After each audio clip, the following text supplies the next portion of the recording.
Darling, you send me. I know you send me. Darling, you send me. I know you. Salut les gars, ces derniers temps je commence à remarquer que c'est vraiment la course à l'armement là. Il y a plein de mecs qui sont intéressés pour mettre des compresseurs. Le compresseur c'est une chose, et il faut calculer en fait tout le reste qui va avec. Allez, on va dans la bagnole, on s'installe et on discute 5 minutes. Et ce week-end, je me tape la GT Rose et toute la semaine, je me tape ça. Et ouais, les gars. Et ouais. Ça rigole pas là, hein. 1966, 4 à plat. Ouais, c'est un 4 à plat aussi. Ouais, mais 1500 avec 54 chevaux. Je t'assure que la différence fait très mal. Très très mal. Ah, il y a le néon qui fait chier de nouveau. Culé. Donc ces derniers temps, je vois beaucoup de mecs qui veulent claquer des compresseurs et beaucoup de mecs qui demandent les tarifs. Bon, alors j'ai fait la petite blague. Les mecs qui demandent les tarifs, c'est qu'ils n'ont pas le budget pour le faire. C'est pas tout à fait faux, hein.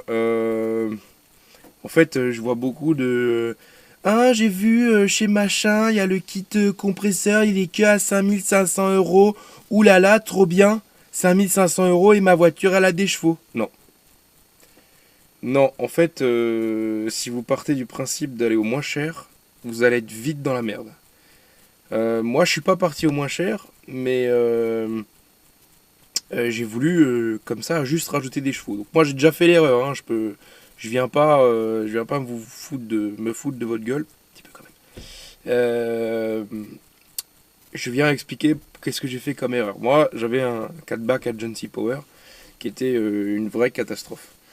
Ça résonnait dans toute la caisse. Et quand j'ai mis le compresseur, le son était encore pire, quoi.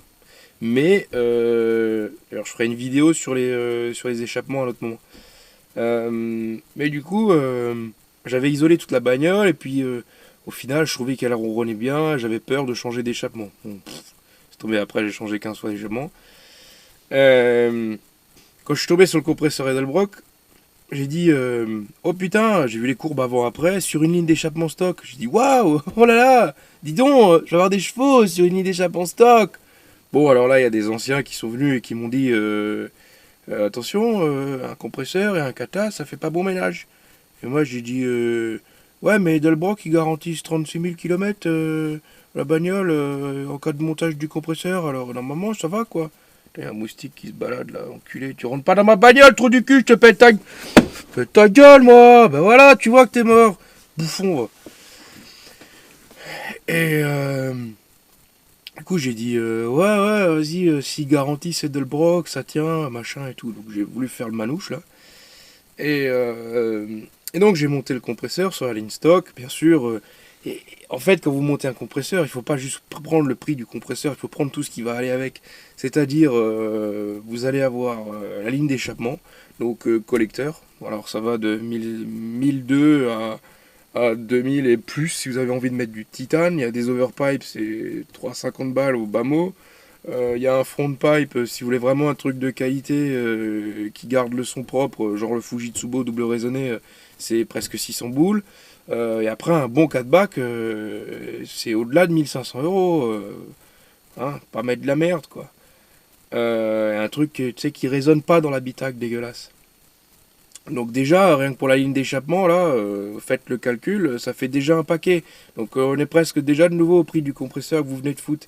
Et selon les compresseurs que vous mettez, machin, bon, il y a les boîtes à air qui suivent pas, il faut ouvrir le pare-choc, il faut mettre une boîte à air qui s'use autrement, machin et tout.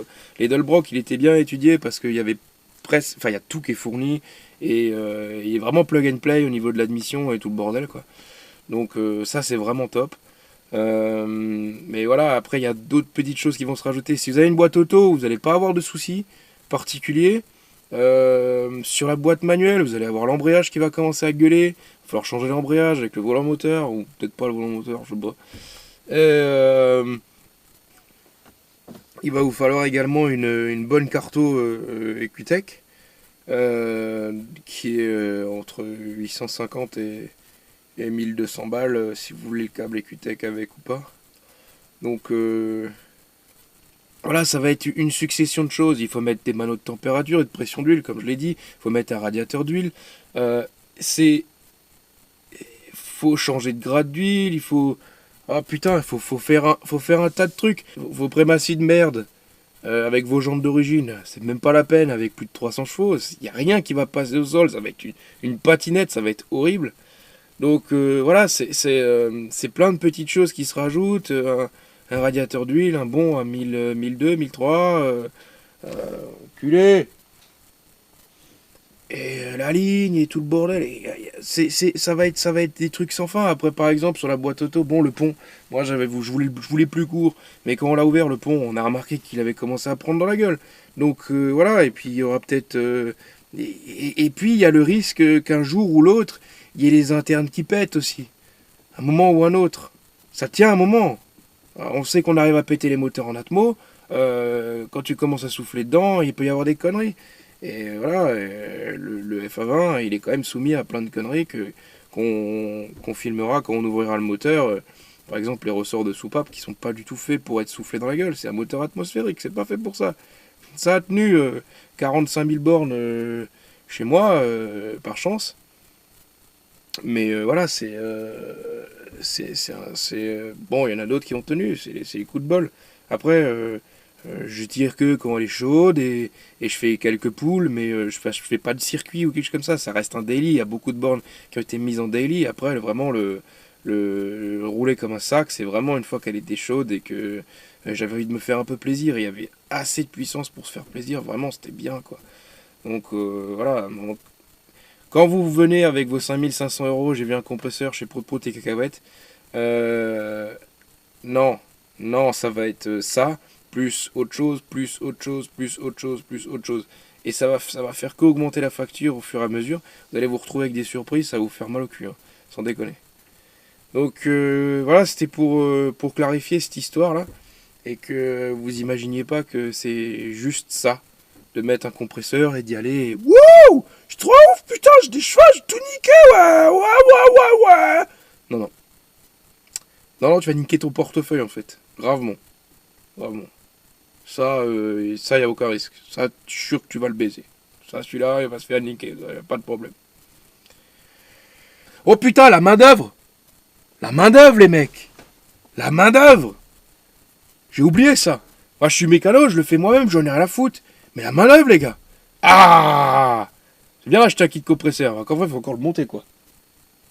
Et tous les autres pièces qui vont péter au fur et à mesure. N'oubliez pas ça.